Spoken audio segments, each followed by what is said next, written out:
You all good?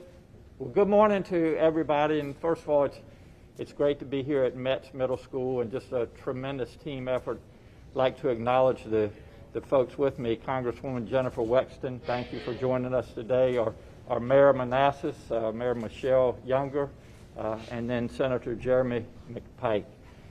It's been over a year now since our first case, which was actually at Fort Belvoir on March the 7th. And it has been a tough year for all of us here in Virginia, and really the light and the hope at the end of this long, dark tunnel is this vaccination rollout. And so this one here today at Metz Middle School, we'll give approximately 700 vaccines. Tomorrow, a little bit over 400. We have been flexible throughout this process. As you all know, early this morning, we learned that the J&J vaccine had been put on hold because of some clotting issues in several individuals across the country. Our team here switched over with the help of Walgreens to the Pfizer vaccination. And so individuals will receive the Pfizer, and then when they leave here, they'll have an appointment to come back in 3 weeks and get the second dose. So we're just very pleased with the vaccination rollout in Virginia. We've given approximately 4.8 million doses since this rollout started.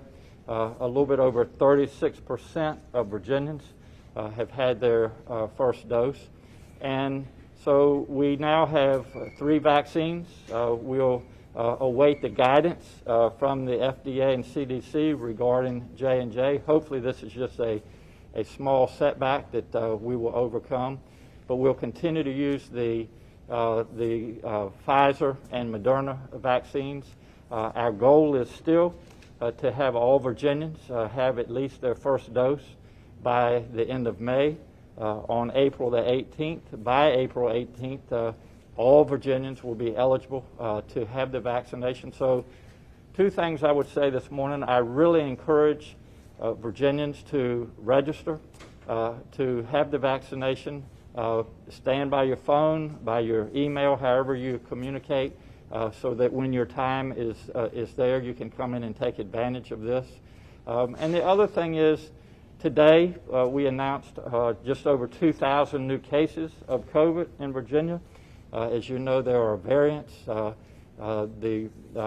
There's several variants that we're watching very closely in Virginia, and so the point is there is still a lot of virus in our communities, and we encourage everybody to remain vigilant, to continue to wear the facial protection, hand washing, and distancing. If we can continue to do that, encourage folks to get vaccinated, we can finally put this pandemic in the rearview mirror. We really want to get our businesses back up and running, and we also want to get our children back in school full-time by this fall. So this is a collective effort, and again, I'd just like to thank everybody that's here today, too, that has been part of making this happen. I'll be glad to take any questions.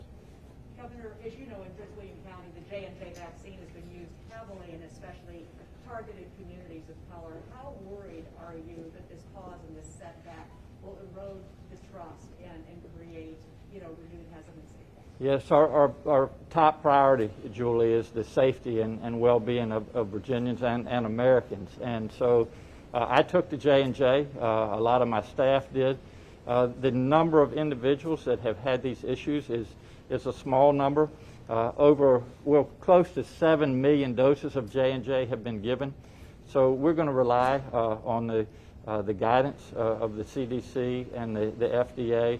They'll obviously investigate this, and if and when it's safe to return to giving the J&J, we'll do that. But again, Julie, this is something that we take very seriously. As soon as we heard that news this morning, we made the change to Pfizer, and ultimately we want to keep Virginians safe. Governor, health officials were saying, it's reassuring that this pause is happening. What's your take on that? Well, I think it shows a couple of things. One is that the system works.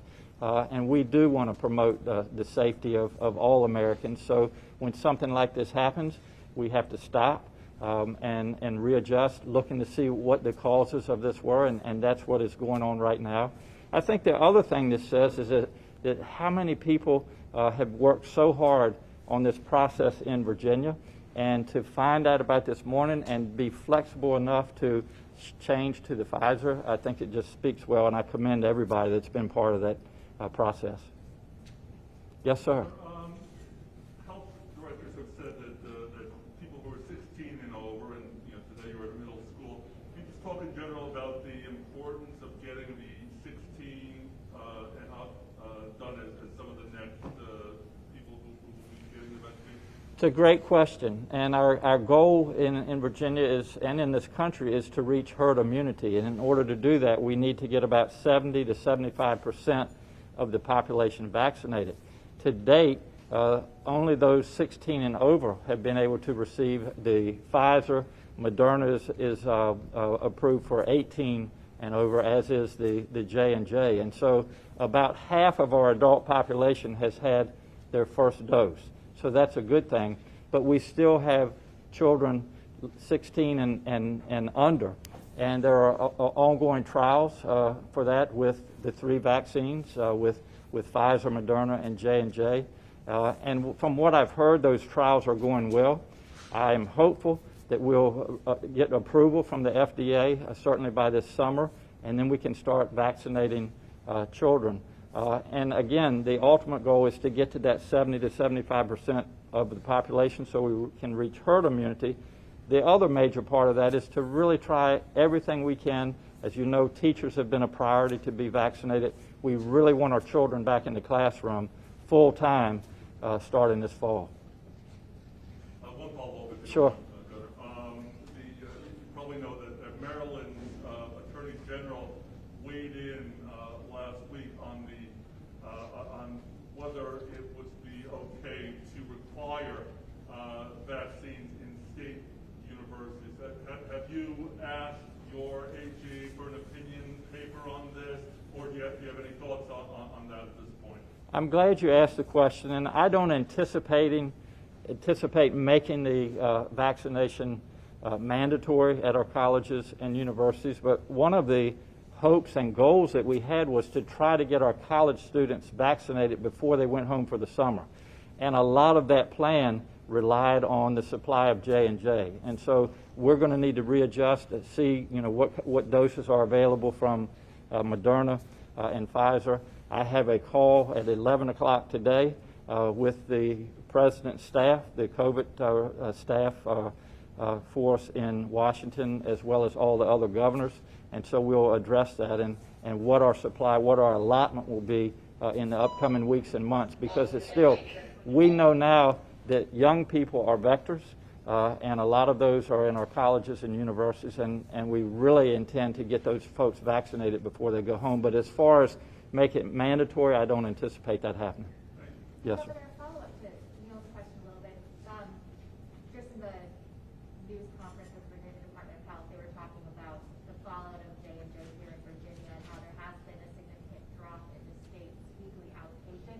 So with Yes. this new news, in light of that being a pause, what kind of setback does that give for the state, given it seems like you're already kind of short on that? It's a great question, and our allotment of J&J went from about 115,000 doses last week to around 14,000 this week. So it did affect, how we were dispersing or distributing that at our sites across Virginia. And now, with this setback, it's something that we will just have to look at the numbers of Moderna and Pfizer, make adjustments. And just the bottom line to all that, I tell my staff every day 2 words.